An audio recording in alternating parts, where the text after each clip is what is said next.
Hey everybody, Chief Meteorologist Brad Petovich here. It is a Tuesday evening, which I had to tell myself several times because it felt like it was a Wednesday. But it is in fact Tuesday. Here we are talking about heat today, heat yesterday, and then our big story going into the rest of the week is going to transition to storms and thunderstorms. We're going to see a lot of slow-moving thunderstorms in the next couple of days, and flash flooding has been a big national story because of the Texas floods and locally because of our flooding due to Chantal, and now we're probably going to deal with some localized flash flooding the next few days. So let's get right to your weather impacts, and it's really going to be a 3-day impact here with scattered storms. Tomorrow, heavy rain. Thursday, more storms with localized flooding. And Friday, maybe not as many storms, but because of what happens Wednesday, Thursday, we're likely going to kind of set the stage for any rainfall at all could cause additional flooding. And that's always one of the things with flash flooding and flood events in general is, you know, the conditions, the incident conditions out there can definitely lead to flash flooding. If you have rainfall of several days, saturated soils, full creeks, you're going to get some additional rainfall. Tonight, kind of interesting radar picture. Not a lot to show you except for this really cool outflow boundary, which came from some giant storms down in the Midlands of South Carolina up into the PD region. I was actually chatting with our good friend Chris Jackson down there, who is a storm chaser in the Columbia area. I think one of those storms had a 50,000-foot top on it. So these are pretty monstrous storms. The intense heat and humidity today got some vigorous updrafts, which definitely promoted some overshooting tops into the stratosphere. And anytime you do that and you got these water-loaded columns, you're going to get a lot of downburst and gusty winds. So those storms, even though they're not really close to us, have pushed out a pretty significant outflow boundary all the way to Kannapolis, to Charlotte, to Gastonia. And that outflow boundary, which is essentially a mini cool front, is helping to kick off some isolated showers. So don't be surprised if we see some late arriving showers this evening with that outflow boundary. Sometimes that's just a little push that these updrafts and these parcels need today to get going, to kick off some isolated storms. The cloud cover would help because that'll help cool us off, because the story today was the heat. We're still at 6:30, guys. It's 97 degrees in Charlotte, 97 in Concord, 92 in Gastonia, 94 up in Statesville. We did top out at 98 today. So once again, another day where it was closer to the record than it was the actual normal temperature. So I don't want to see a ton of rain, but I will trade some of that just for some cooler conditions.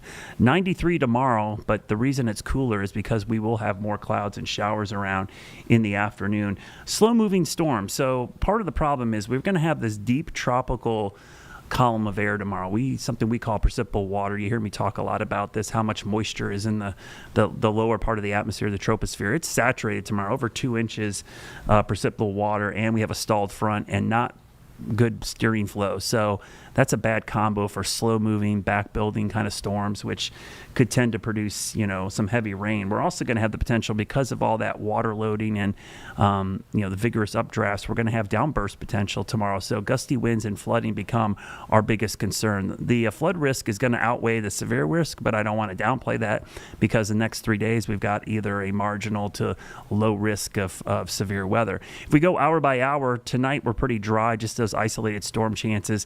But look what happens tomorrow, starting about 3 in the afternoon. So this will not be an all-day rain. If you got to get the lawn done or you got to get stuff done outside, exercise, painting, do it first thing in the morning. Not only is it cooler, but it's likely going to be drier for you, because by the time we get to 3, 4, 5 o'clock in the afternoon, we should have some pretty vigorous thunderstorms. And notice how at 3 o'clock they form, and they're kind of in the same spot.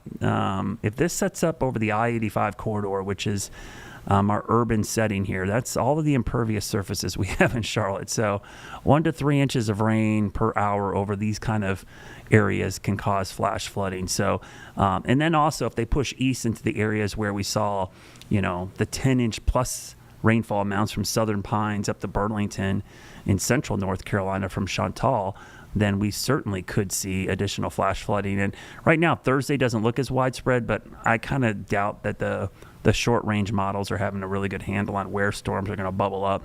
The overall pattern in the atmosphere doesn't change a whole lot. There's going to be a lot of leftover boundaries and cool pools from some of these clusters of storms the next few days. So pretty consistent pattern through the next couple of days. So excessive rainfall impacts, we've got a medium risk for Wednesday and Thursday.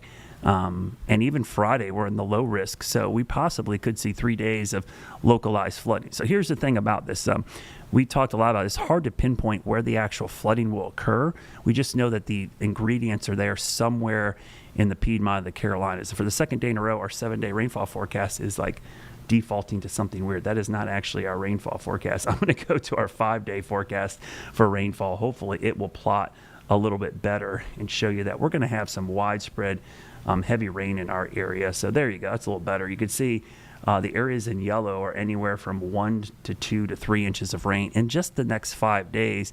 And it's really Wednesday, Thursday, Friday, with Wednesday, Thursday maybe being the heaviest. And even going into Saturday, there will be scattered showers and thunderstorms around that could cause issues. So when we look at the 7-day forecast here, you'll see that the first 3 days, we want you to stay alert for potential flash flooding. That is going to be a problem for sure. For flooding in areas, especially when Tim comes on. We'll talk about the areas up in his vicinity which had the flooding. They're probably more in line to see flooding because of the ground being completely saturated. And after that, I think that area is already heightened alert for any potential flooding. We'll show you the 10-day forecast because going into next week, we should see some improvement, lighter rain chances, at least lower chances, I should say, and the potential we're going to see some slightly cooler. And I always emphasize slightly. It's all relative, right? Temperatures in the low 90s are still pretty warm, but that's a little closer to our normal high for this time of year. I will show you the flash flood watch, which is only in effect through tomorrow evening into Thursday. I would not be shocked to see this extended, but where the flood watch is essentially the track of Chantal. We know that the creeks and streams there are already completely above normal. They've come down from the flooding, but they're many feet higher than they were pre-Chantal, so it will not take as much rain. So essentially, you could get half as much rain from Chantal and see flooding, and the soil's pretty saturated. So it would not take much to cause flash flooding in those vicinities. So that's what we're going to be watching through the end of the week. I will give you your flash flood reminders. Remember, it only takes 6 inches of water to knock you off your feet. 1 foot of water to move most vehicles. It doesn't matter how big your SUV or car is, because up to 2 feet is going to float pretty much any vehicle out there on the road. So don't take a chance. The best case scenario is that the road is there and you're going to get into water, but as soon as your muffler is covered with water, it's going to stall, and then you're in deep trouble. The other thing is you just don't know if the road is there, if it's washed out or anything else. So please do not drive into standing water. All of our deaths from flash flooding, as you've seen, come at night, and they come from people driving in water, being swept away in their vehicles or close to riverbanks. So always those low water crossings, if you know there's a creek or stream there, just steer clear. It's not worth it. Turn around. Don't drown, as we always say. So we'll be talking a lot about this throughout the next couple of days, and really Tim as well will be talking about it as well. So coming up here in about 15 seconds, Tim Buckley will join me from WFMY up in Charlotte. We'll talk more about the flood risk here the next couple of days, but we're also talking lightning safety, which is a big problem here in the summer, because we have the crossover of a lot more people spending time outside and a lot more thunderstorm activity. So that crossover tends to lead to a lot more lightning safety issues. And lightning, like flash flooding, is one of those things people take too lightly. We don't have a warning criteria for severe thunderstorms or anything like that that include lightning. But all thunderstorms do produce lightning. And coming up, we're going to talk about lightning safety and some of the things that we have seen trends where lightning strikes most likely happen, and when people do get hit, the activities that they are doing. That's coming up here in about 15 seconds. Stay tuned.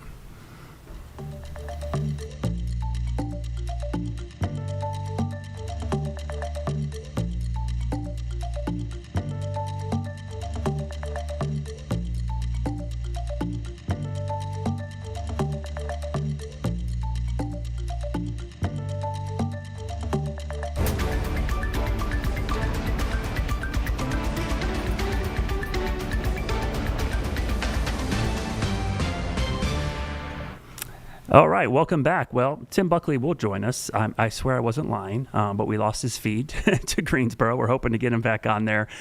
James is with me as well. Lily is here as well. So we're still here. So we'll get Tim back on board. But did want to briefly talk about the Texas flooding with James and Lily here really quickly. We got a pretty sad update today, guys. The death toll has now gone up, but more shockingly, the number of missing has gone up. Governor Abbott said 161 people are still missing. This is just, this tragedy continues, I feel like, get worse every day we talk about it. And a little bit about our next subject, it kind of leads me to this as well. The reason I think this tragedy is so bad is that it was 4th of July weekend. A lot of people were camping. They were a very vulnerable population, people in campers at night next to a flash flood prone river system. And so it was a bad crossover of events, and this is why I think we see this tragedy unfolding here. So we talked a little bit about this yesterday, but obviously we will probably be talking about this more over the coming days, and some of the social science behind this, and why flooding in general is just a difficult thing to talk about. I tell people tornadoes, while they're dangerous, they're a little bit easier to warn for. People know what to do. They know, hey, I know where the tornado is kind of going, where it is. I need to go to the middle of my house and seek shelter. And flooding, especially if you're on vacation or camping, where is the water? Where do I go? Where is a higher elevation? There's more dimensions to worry about when you're dealing with flash flooding. So obviously that has been a big talker. We wanted to give you an update on that. But Tim joins us now. So Tim, thank you for being back with us. I know we had a little technical difficulty there.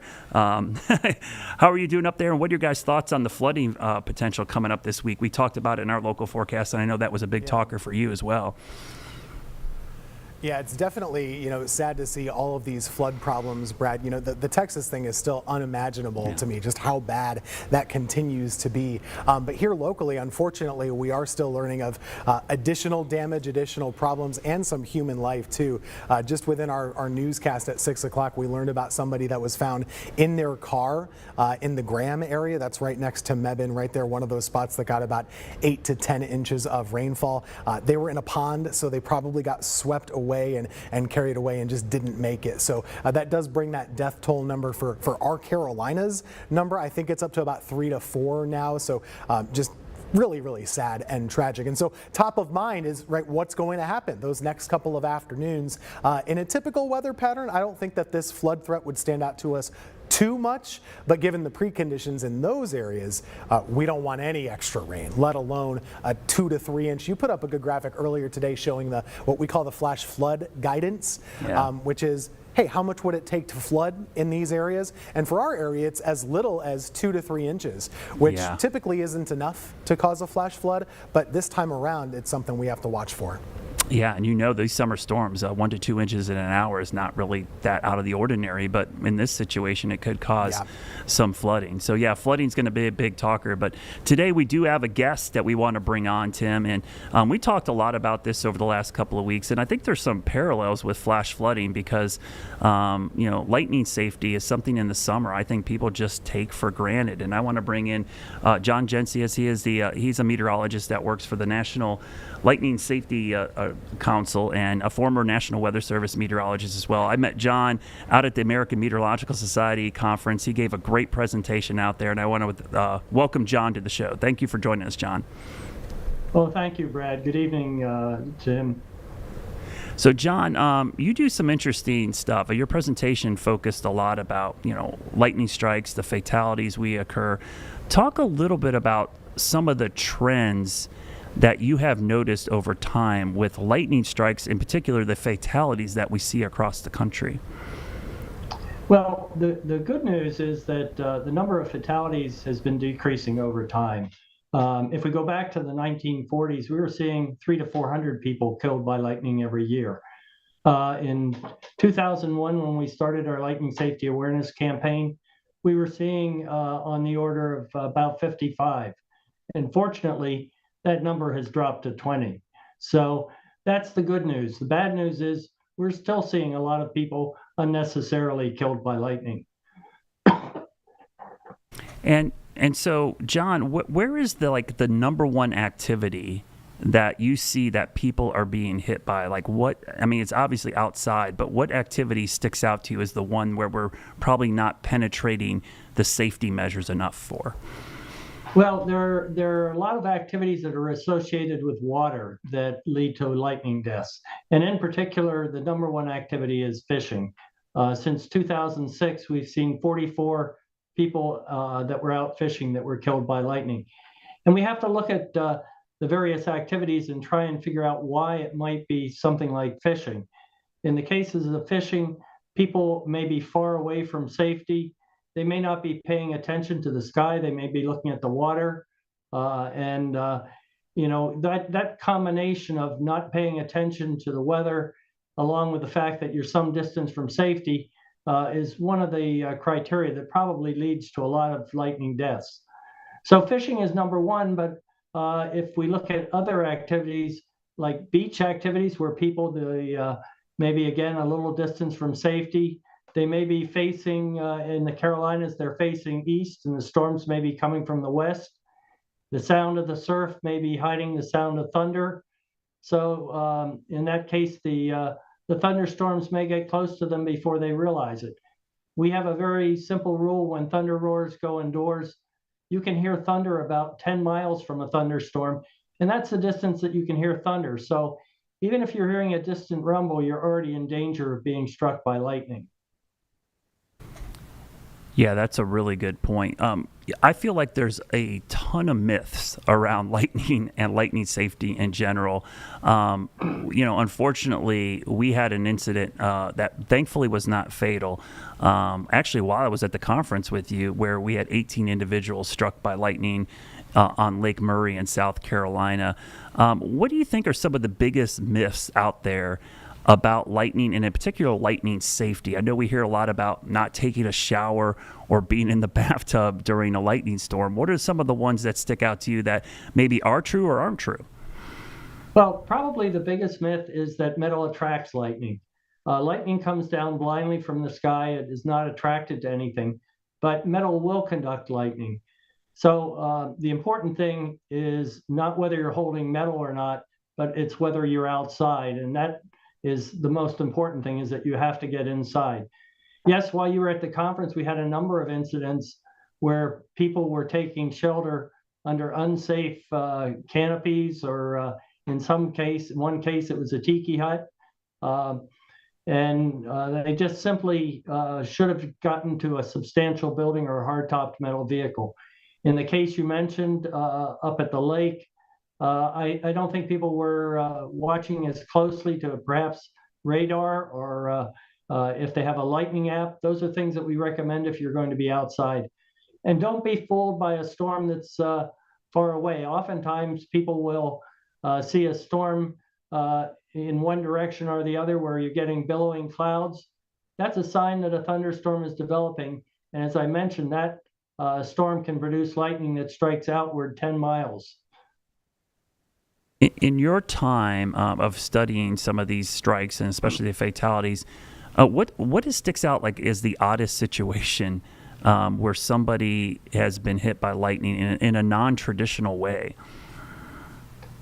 That's actually a very good question, because there are a lot of things that it can happen, but a lot of times it's just something that they're doing just for a few minutes. They just take a simple chance. They might be hanging laundry on the line, but when we look at the things, it doesn't have to be you're standing out in the middle of a thunderstorm. It's just taking a chance, just going from your house to your car.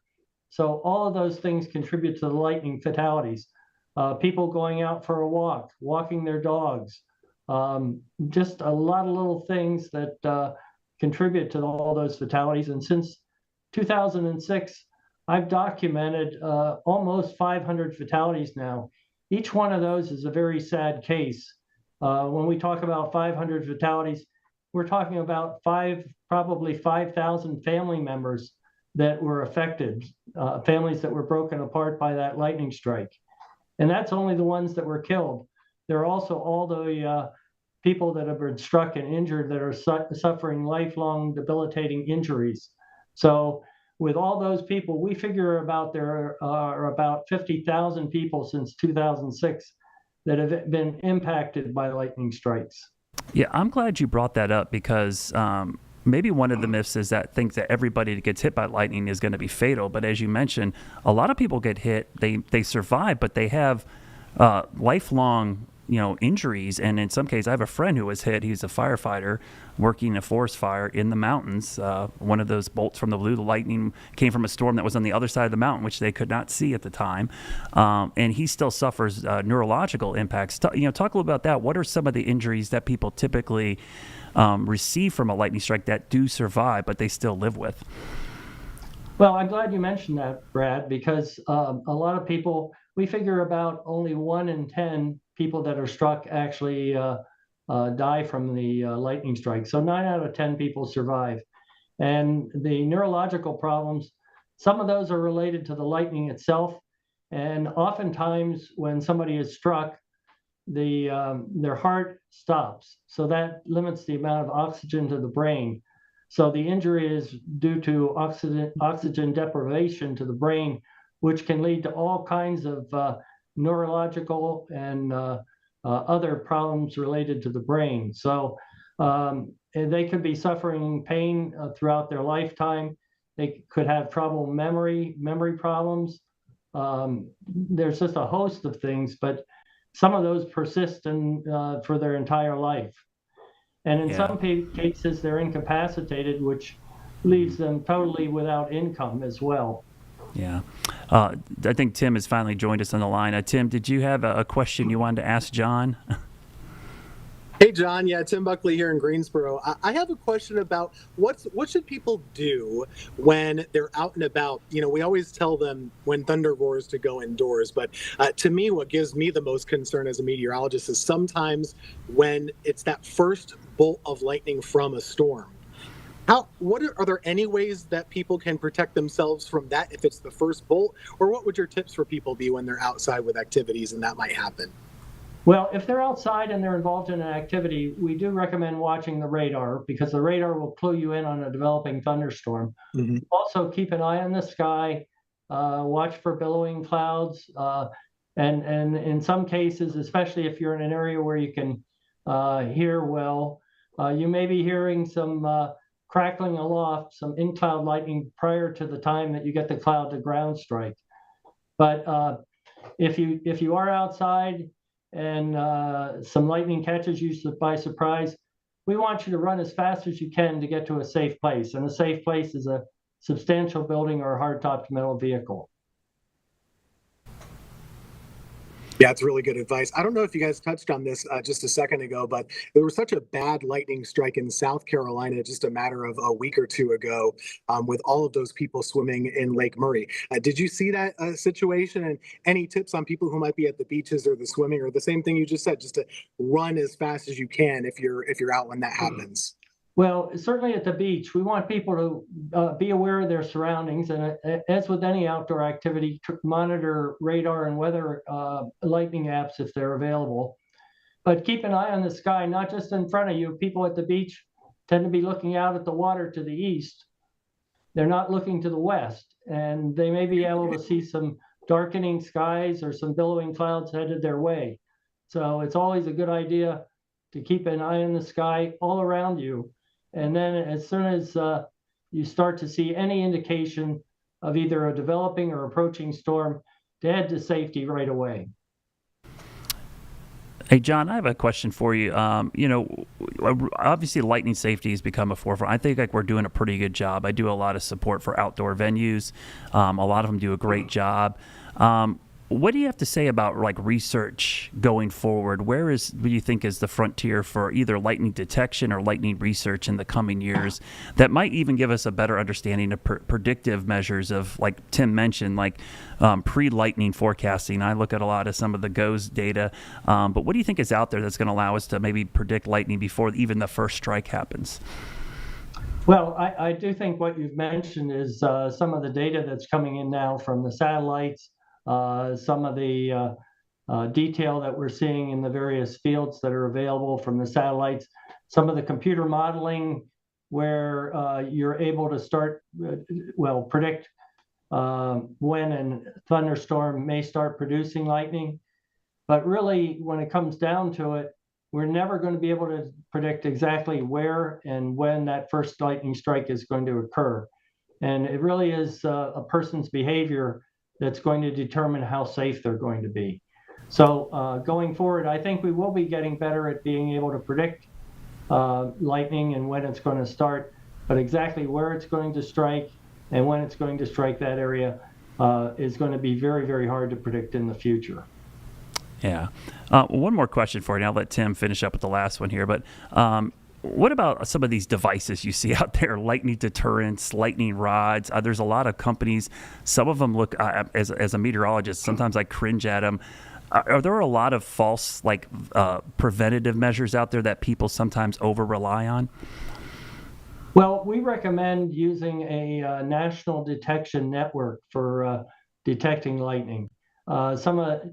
In some cases, you get what you pay for. So in terms of accuracy, we think the national networks are much better than some of the handheld devices that you may see. But the combination of using any sort of detection along with what you can see and what you can hear should keep people safe. And when I say see and hear, that comes with the technology as well. Tim, I'll let you have the last question. Well, this should be a quick answer. We're going to talk about, is heat lightning real or is it a myth? Okay, heat lightning is a myth. It is real lightning, but it's just lightning from a distant thunderstorm. So yes, it is a myth. And I will mention, I know you asked about a couple other myths. Rubber tires don't protect you. It's the metal shell of the vehicle that protects you. So there are still a lot of myths out there. But really, I think most people recognize that that the rubber tires are not protecting you; it's the shell. And really, as I said, the biggest myth out there right now is that metal attracts lightning. Lightning strikes wherever it wants and whenever it wants. And in order to be safe, you have to make sure you're in a substantial building or hardtop metal vehicle at that time. All right, John. Well, thank you. That's perfect. That was our last of our show. We appreciate you coming on, and heed those tips, everybody. Lightning safety is something we all need to take seriously all year long. Thank you, Brad and Tim.